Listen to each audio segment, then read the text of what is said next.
In the 5th year of our marriage, I got pregnant. But the photo of my husband holding hands with my stepsister went viral. It was everywhere, overshadowing even the time he proposed to me. I sighed and wished them well. I heard that cheating during marriage makes divorce very costly.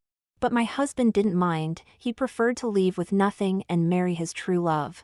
The photo of Matthew Grant and Jeannie embracing at the airport was all over the internet, with a vibe of an official relationship announcement. Before I could figure out how to deal with both sets of parents, Jeannie had already posted an official announcement on her social media. A picture of two hands clasped together, with the family heirloom ring of the Grant family on her delicate finger. I sighed, wondering what to do next, as this situation was getting out of hand. Jeannie sent me a message. "Catherine, Matthew still loves me." I commented on her social media post. I heard that cheating during marriage makes divorce very costly. Matthew called me. "Catherine, do you know what I hate most about you? It's that you always look at everything so rationally and coldly, including me as your husband. I've had enough. I'd rather leave with nothing and marry Jeannie. I can't let her suffer." He can't let Jeannie suffer? A few years ago, Matthew had a severe illness, almost costing him his life. The Grant and Murphy families had an arranged marriage, and Matthew told both sets of parents that he liked me. So, right after I graduated from college and returned to the country, I was arranged to marry Matthew the next day. But I overheard a conversation between Matthew and my sister Jeannie after the engagement party. "I can't let you suffer. My illness might not get better. Jean, I want you to live well and happily." Jeannie cried in his arms, "No matter what illness you have, I'm willing to marry you." Matthew looked at her tenderly. "Silly, I don't want you to suffer." As it turned out, the next day, Jeannie, who said she would marry him no matter what illness he had, went abroad and disappeared. Apparently, during the years I was studying abroad, Matthew and Jeannie were already together, deeply in love. But due to the sudden illness, Matthew didn't want to let his true love suffer, so he married me instead. Jeannie went abroad to study and stayed away for 5 years. Matthew's health improved day by day after our marriage. My in-laws were overjoyed, believing it was my good fortune that brought about his recovery. My mother-in-law held my hand. "Kathy, we know that Matthew marrying you initially was a grievance for you. Don't worry, we will treat you like our own daughter." They kept their word, and for these 5 years, I lived a life of luxury in the Grant family. Matthew and I didn't have the intense love of couples who marry for love. But we respected each other. After 5 years of marriage, Matthew was full of energy, and Jeannie returned with a bang. Their intentions were obvious to everyone. Matthew came home at 10 that night, without the scent of another woman but the smell of hotel shower gel. He must have spent the night whispering sweet nothings with Jeannie at the hotel, showering before coming back. Seeing that I was still awake, he sat directly opposite me and got straight to the point. "Jeannie is back, Catherine. Let's get a divorce. You know I don't love you." I did have feelings for Matthew after 5 years of marriage. But no matter how much I liked him, it all faded in the face of his intense feelings for Jeannie. I looked at him, my eyes darkening. 5 years ago, you were dying and didn't want to let Jeannie suffer, so you sent her away and married me. 5 years later, you're fine, and you still don't want to let her suffer, so you want to divorce me. Have you ever thought about whether I'm suffering? Matthew was silent for a moment, then spoke. "You've been independent since childhood. Nothing can defeat you, and you fear nothing. So, no one can make you suffer."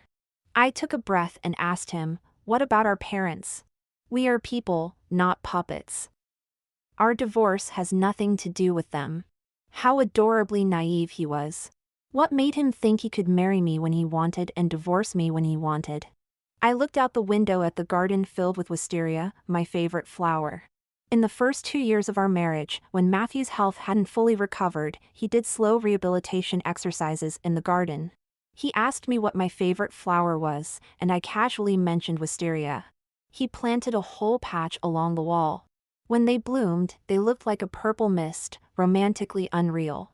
He smiled at me from the wall. "I can't take you out to see flowers, so I planted these for you." Whenever I wasn't busy with work, I spent my free time walking and drinking tea with him under the wisteria trellis. It was then that I found out Matthew and I went to the same university. But he graduated just as I enrolled, so we missed each other perfectly. Back then, I thought we had some fate. I also felt that such post-marriage days weren't bad at all. The next day was the day for the two families to gather. I finished applying my makeup and saw that Matthew had even put on his cufflinks, which was rare.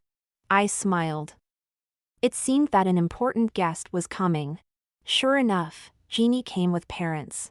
When she saw Matthew and me standing together at the door, she slightly lowered her head and quickened her steps to squeeze between us. She held my arm but looked up at Matthew. "Matt, I want to say a few words to my sister, do you mind?"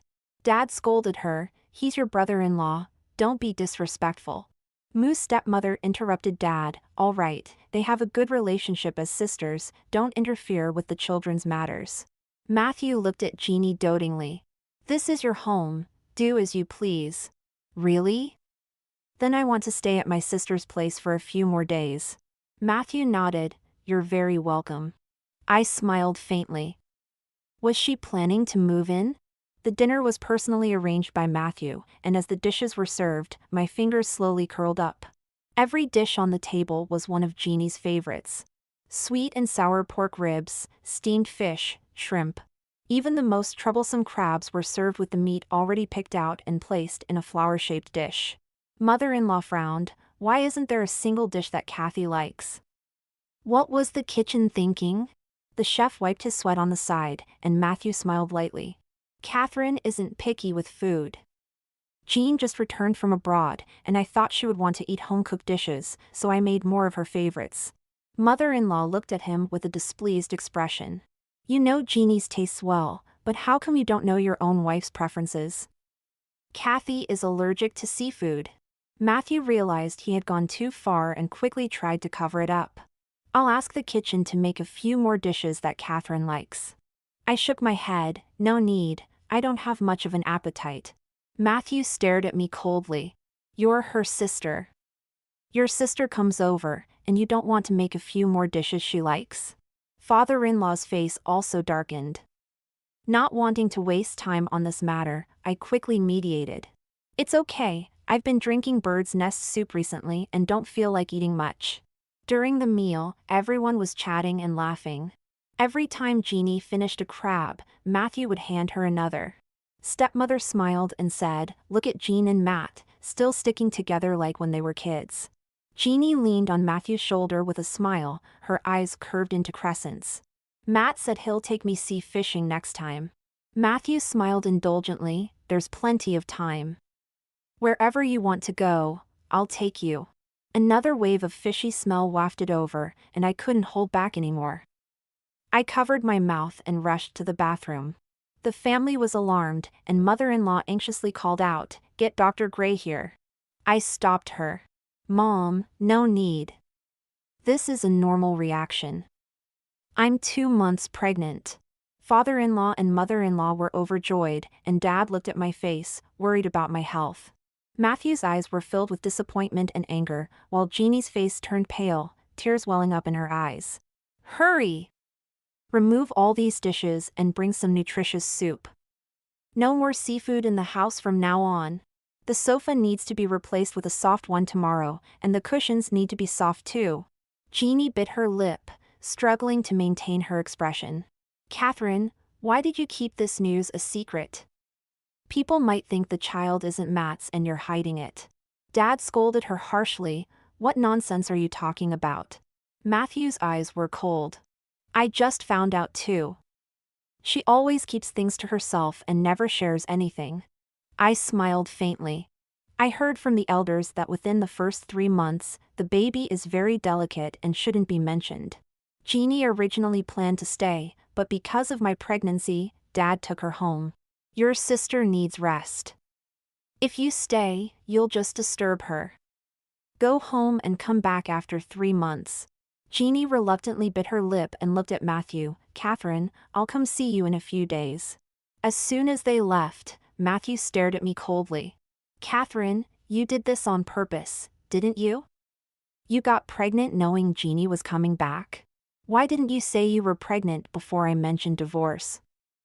How could I not know you were so calculating?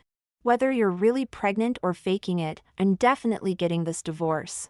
Don't think you can use the child to tie me down, it won't work. I took out the pregnancy report, which clearly stated that I was 8 weeks pregnant. Before Jeannie came back, I was already confirmed pregnant. If it weren't for the seafood feast you cooked today, I wasn't planning to say anything. Matthew crumpled up the pregnancy report in his hand and threw it into the trash can. I don't want this child. I want it gone. I looked at him in shock. This is your child, and you don't want it? Although Matthew was fine now, his sudden illness back then had scared the Grant family half to death. So from the time we got married until now, the Grant family had been urging us to have children. Now that I'm pregnant, whether to keep it or not, he can't decide on his own. A child that wasn't expected, it's better not to have. My children will only be born by Jeannie. After all, we've been married for 5 years, even a dog would have feelings by now. Hearing his absurd words, I still thought of saying something to persuade him. But his phone rang, it was Jeannie. Matt, Catherine is pregnant, are we never going to be together? That night when you proposed to me and put the ring on my finger, you promised to love only me. I just want to love you properly, I just want to be with you, is that not possible? She can have your child, I can too, I don't want to leave you. Matthew's voice instantly became gentle. Don't cry, where are you? I'll come find you. At night, my phone received a message. I opened it, it was photos sent by Jeannie, all kinds of intimate photos of her and Matthew together. It was clear that their love was intense, inseparable, and passionate. Catherine, do you think you can tie his heart with a child? You'll never win against me. You might as well give up and leave gracefully. Idiot. I rolled my eyes, turned off my phone, and went to sleep. The next day, my in-laws had someone bring me to the old house. To welcome the child in my belly, even Grandma Grant rarely came out. Grandma took out a string of imperial green jade necklace and put it on me. This is the Grant family's heirloom, now it's passed on to you, good child. She can't have it. Matthew's voice sounded at the door. I want a divorce from Catherine Murphy. I turned around, and Matthew was holding Jeannie's hand as they walked in. Jeannie clung to Matthew's hand, leaning closely against him. My in-laws were shocked by his words. What did you say? Matthew stood straight. The one I love has always been Jeannie. I want a divorce from Catherine, I want to marry Jeannie. He stepped forward and yanked the necklace off my neck, leaving a bloody mark on my neck. This necklace is for the Grant family's daughter-in-law, it's Jeannie's. My father-in-law slammed the table. You're going too far. My mother-in-law immediately brought something to stop my bleeding. Matt, are you crazy? Kathy is your wife, and she's pregnant with your child, you want a divorce? Matthew looked at them confidently. I'm an adult, I don't like Catherine. I had no choice when I married her. Now I want a divorce, don't I have the freedom to choose? Jeannie spoke with a tearful voice, Mr. and Mrs. Grant, Matt and I truly love each other, please let us be together. Saying this, she knelt in front of me with a thud. Catherine, you have always been the best since childhood, I can't compare to you in anything, nor do I dare to compete with you. But just this once, can you let me have it? I really love Matt. Jeannie wasn't actually my biological sister. When my stepmother married in, Jeannie was already 3 years old, originally named Jeannie Green. Later, to please my father, she changed her last name to Murphy. Since she was young, she was sweet-talking and coquettish, and every boy she met liked her. The one who liked her the most was Matthew. As long as she called Matt, Matthew would bring everything to her. Our Murphy family had deep roots, we weren't short of money to raise an extra daughter, and my father wasn't a petty person. So, whatever I had, Jeannie also had. What I didn't have, under my stepmother's secret maneuvering, Jeannie also had. Everyone saw this clearly. I just didn't care, after all, I was the real Murphy family member, and my father wasn't senile. But at this moment, I thought maybe I was wrong for not caring too much, which made Jeannie too greedy. Jeannie forgot her own identity, she was too greedy, wanting too much. I touched my belly, looked at the person kneeling on the ground, and softly spoke. You know I'm pregnant, can't get angry or be stimulated, yet you insist on causing a scene in front of me, telling me that you fell in love with your brother-in-law? If you loved him so much, why didn't you stay 5 years ago, stay with him through life and death? Why did you wait until he was fine to come back? Jeannie, don't use your cleverness in the wrong place. She looked up at me, with a look that only I could understand, and said gently, Catherine, I just love someone and want to fight for myself once. I stood up and walked over to Matthew. So, you were serious about wanting me to get rid of the baby yesterday? Matthew looked up, of course. My child will only be with Jeannie. A cane struck his back, it was Grandma Grant. Back when you were so ill you were close to dying, Catherine was still willing to marry you. Now that you're well, you want to repay her by being ungrateful and kicking her out? The Grant family won't allow it. You want a divorce, fine. But from now on, you will have no part in the Grant family's assets. Everything will be left to the child in Catherine's belly. Grandma Grant snatched the necklace from his hand. This was my dowry gift. I can give it to whomever I please. Father-in-law looked at Matthew with disappointment. Think carefully. If you divorce, you will lose all rights to the Grant family inheritance. Matthew proudly raised his head and spoke firmly. I don't want anything from the Grant family. I'll leave with nothing. Catherine, everything is as you wished. These will all be yours. It doesn't matter if you have the support of Mom and Dad and Grandma. I love Jeannie, and I will marry her. That won't change. Jeannie looked up at me with a mocking smile, as if to say, see, he loves me. No matter how good you are, he doesn't want you. I touched my belly, saying nothing. Jeannie stood up and tightly held Matthew's arm. This time, no matter what difficulties come our way, I will never leave Matt again. With that, the two of them walked out hand in hand, as if they had won a great victory. Father-in-law and mother-in-law watched Matthew leave in extreme disappointment. Father-in-law sighed. Truly hopeless. Let him walk the path he has chosen. My father soon learned about my decision to divorce, and he called me home to talk in his study. If you don't want to divorce, don't worry, no one can force you. I will always support you. I hadn't heard such words from my father in a long time, and my eyes welled up. Dad, I know Matthew's feelings for me aren't deep. But his mind and eyes aren't right, so let's just end it. I'm willing to divorce, having such a man by my side disgusts me. Dad was silent for a moment, then asked, what about the child? I touched my belly and said gently but firmly, I'll give birth to the baby and raise it myself. Dad nodded, it's okay, Dad is still in good health.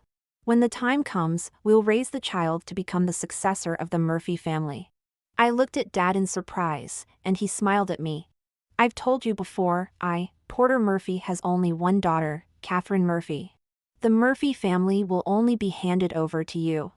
I smiled at Dad. Jeannie, if she knew she wouldn't get a penny, I wonder what she would think. My divorce from Matthew was finalized smoothly. When signing the agreement, I added a clause for him to sign. It stated that he would give up all Grant family assets, including shares and inheritance rights. Matthew's shares were all transferred to me, and when my child turns 18, I will hand these shares over to him or her. Mother-in-law held my hand. From now on, we won't have a daughter-in-law, but we'll have a daughter and a grandchild. Matthew will have nothing to do with the Grant family from now on. Matthew sneered and left. On the day we received our divorce certificates, Matthew took the certificate in his left hand and held Jeannie's hand in his right, heading straight to register their marriage. Jeannie looked at me, her smile as bright as a flower. Catherine, from now on, Matthew will be your brother-in-law. Remember to keep your distance, or I'll get jealous. After the divorce, I moved out of the villa. I never wanted to go back to that place again. The new house was being renovated, and at my father's insistence, I moved back home to rest and take care of my pregnancy. My stepmother and Jeannie were discussing the wedding arrangements with the wedding planner.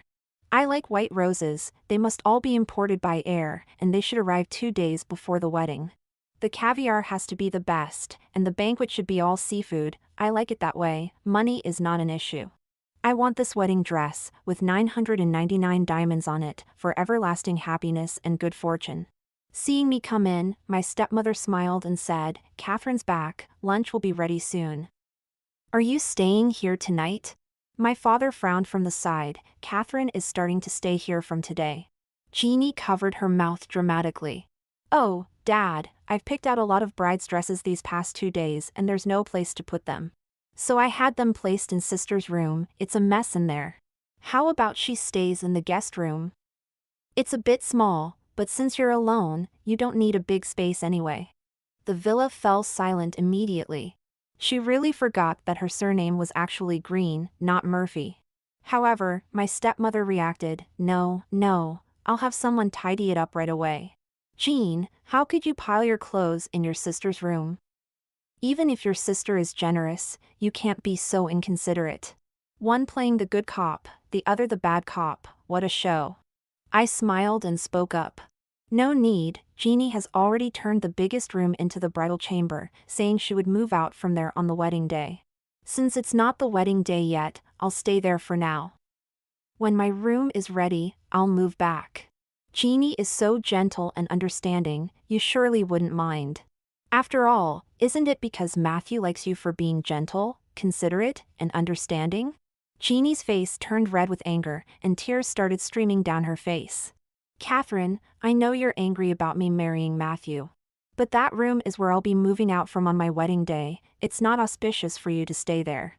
My father laughed angrily and took over the conversation. "Not auspicious?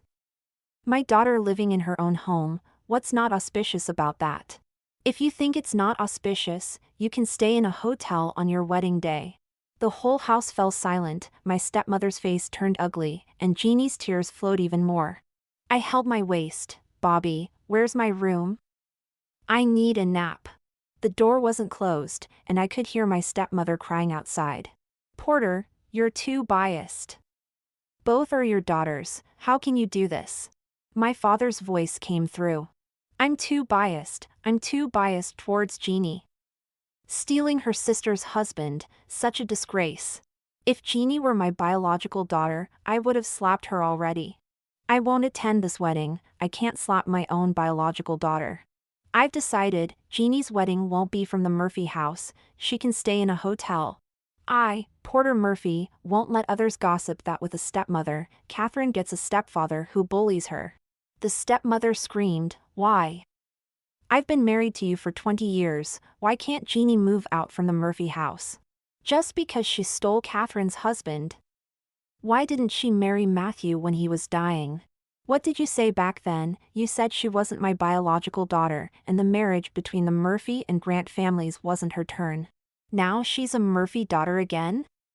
She doesn't get the bad things, but takes all the good ones? You two are dreaming too beautifully. Just because I didn't speak up doesn't mean I don't understand. If you're not satisfied, you can stay in the hotel with her. If you want to eat from the Murphy family, you need to understand who the real Murphy family members are." Listening to my father's words, I completely relaxed and closed the door. I had a beautiful nap. Nothing was more important than taking care of my pregnancy now. Jeannie was unwilling to give up. The next morning, while I was having morning tea, she deliberately brought photos of her new house with Matthew to show me. "Catherine, you know Matthew is so thoughtful. He heard I like white roses, so he uprooted all the wisteria in the yard and replaced them with roses. The entire wall of wisteria had fallen to the ground, trampling the pale purple petals into the mud." I glanced at it indifferently without saying a word. Jeannie laughed again. "The jewelry we saw at the auction last time, Matthew bought it for me to wear on our wedding day. It's so extravagant. That set of sapphire jewelry." I was stunned, as if I could hear Matthew's voice in my ears. "Catherine, when we celebrate our 5th wedding anniversary, I'll buy you that sapphire set you like." Now, the jewelry has been bought, but it's no longer for me. I called the Grant family's lawyer and asked one question.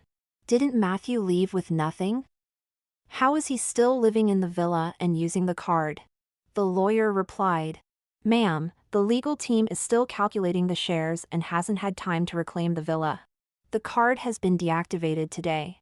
Jeannie came home in the evening with Matthew, rushed straight to me, and pointed at my nose to curse.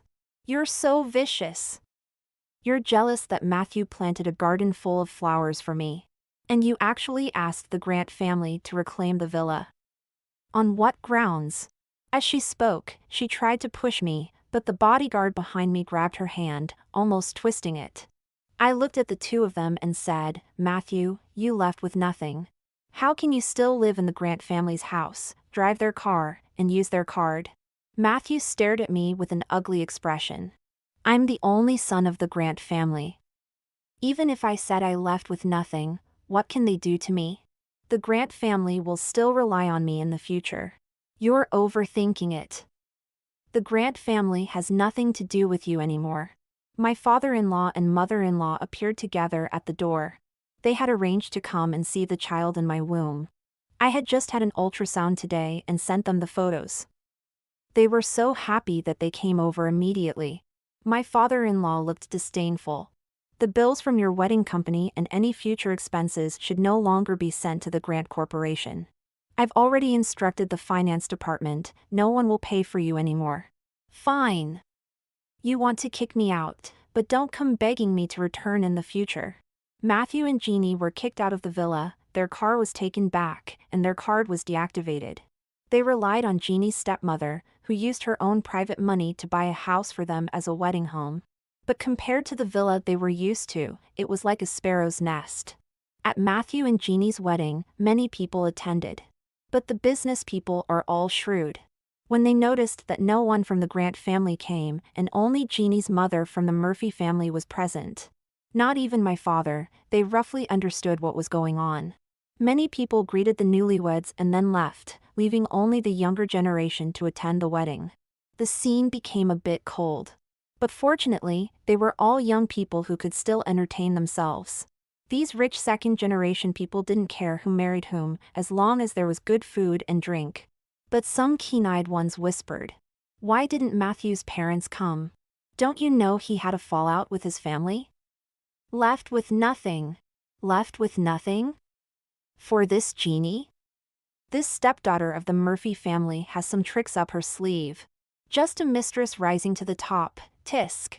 The stepmother's face grew uglier, and my friend gleefully sent me live updates. Jeannie's jewelry is all old pieces her mother wore before. She lost all face. The wedding dress was also changed to a cheaper one, haha. The 999 diamonds she bragged about on social media were replaced with cubic zirconia, barely worth anything. Oh my, I'm dying of laughter. But the most exciting part was at the banquet after the wedding. When the wedding company's job was done, they brought the bill to the newlyweds for payment, and a dispute arose. Are you afraid we won't pay the $5 million bill? Don't you know I'm the second daughter of the Murphy family? The wedding company staff smiled. Miss Murphy, no matter whose daughter you are, according to the rules, the payment is due now. Jeannie looked at Matthew. Honey, pay them and send them away. It's so unlucky. Matthew stared at her. Where do I have money? I married you with nothing, baby, did you forget? Jeannie stood with her mouth open, unable to close it for a long time. Leaving with nothing was just a term to her, she couldn't imagine the actual state after it happened. Matthew really had nothing left, which was completely beyond her expectations. You are the only son of the Grant family. The Grant family's money is your money. Leaving with nothing is just a joke, right? Would they really leave you to die? Call your parents. Matthew dialed the Grant family's number as she suggested. The butler answered. The butler was polite on the other end.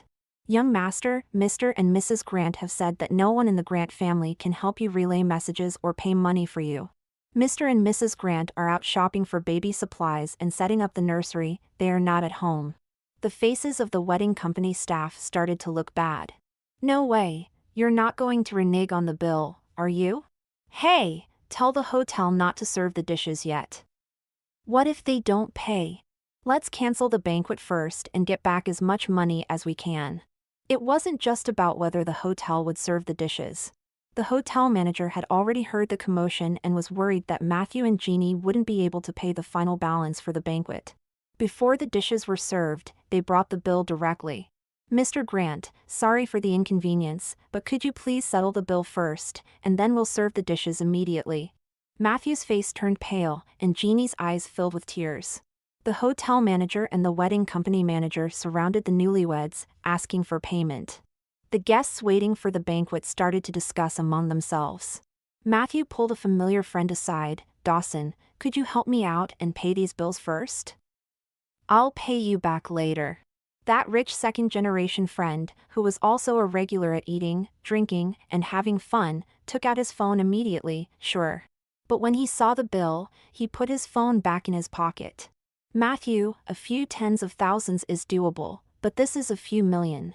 Who has that kind of money?" Even if I dared to pay, my dad would break my legs. In the end, it was Jeannie's mother who rushed over and paid the bill, barely managing to save the situation. However, the news about Matthew and Jeannie's wedding quickly spread, causing a scandal throughout the city. But I was no longer interested in their affairs. After the pregnancy stabilized for 3 months, I began to take over the businesses of the Murphy and Grant corporations. Both companies had capable employees, so I got the hang of things quickly. Ever since they found out I was expecting a son, my in-laws have been overjoyed. My mother-in-law transferred 5% of her shares to me as a reward. On my father-in-law's birthday, my belly was already 8 months pregnant, and he used his birthday as an occasion to throw a big party. Halfway through the banquet, my father-in-law announced to everyone that the child in my belly would be the heir to the Grant family. I object. It was Matthew who came with Jeannie. Matthew looked much worse than he did right after the divorce, and Jeannie's dress was an old one from last year. It seemed their lives had really deteriorated. They walked in, and Matthew touched Jeannie's belly with a smug expression. "Dad, Mom, Jeannie is also pregnant now. The child in her belly is the real heir to the Grant family."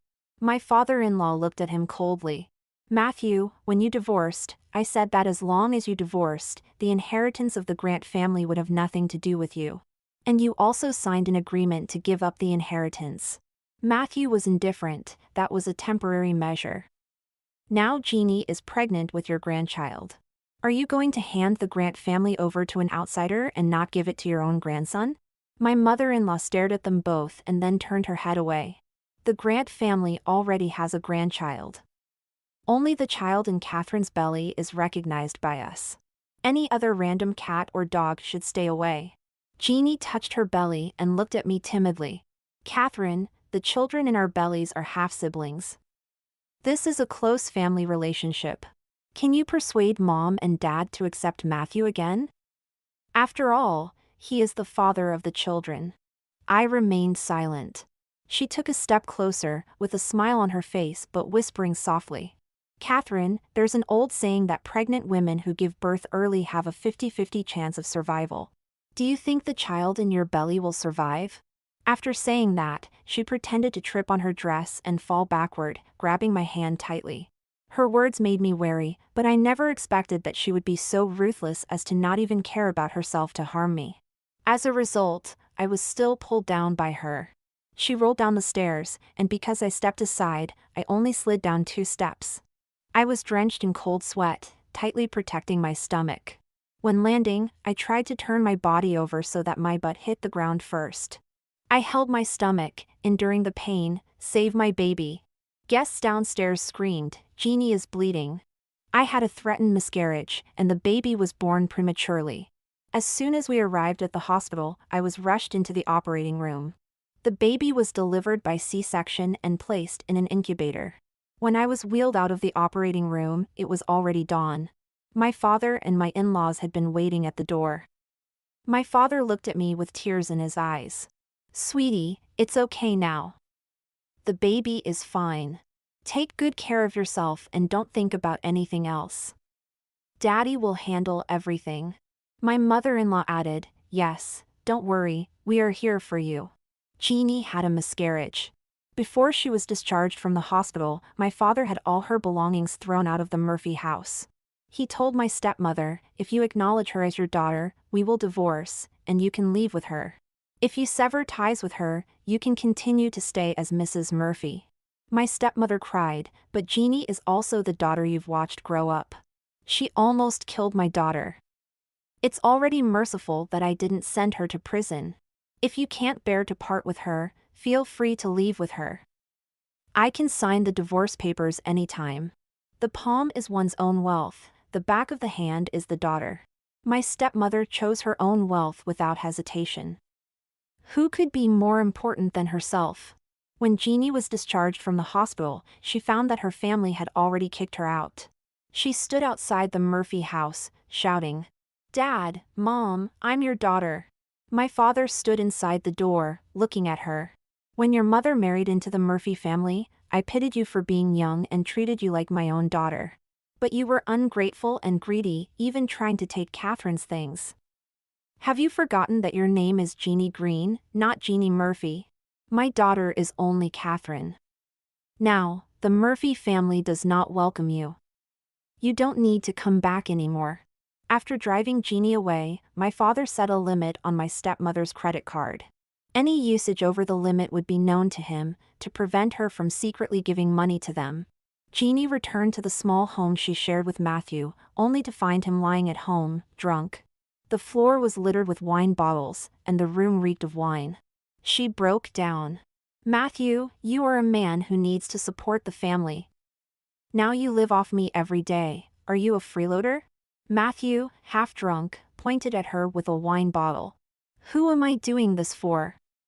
It's all because of you that I divorced and lost everything from the Grant family. Who do you think you are to criticize me? All you think about is money, buying, jewelry, and bags. Do you think you deserve it? You're just a burden, pretending to be a rich young lady. Do you think you qualify?" The two of them fought over money. The next time I heard about them was at my son's first birthday party. My in-laws named the child Carlton, with the nickname Carl. Learning from his father's mistakes, everyone paid great attention to Carl's education, loving him but not spoiling him. My best friend came over with a drink and gossip, telling me that Jeannie and Matthew had divorced. Because Jeannie found out that Matthew had indeed been disowned by the Grant family and would not inherit the family business, she immediately dumped him and moved on to someone else.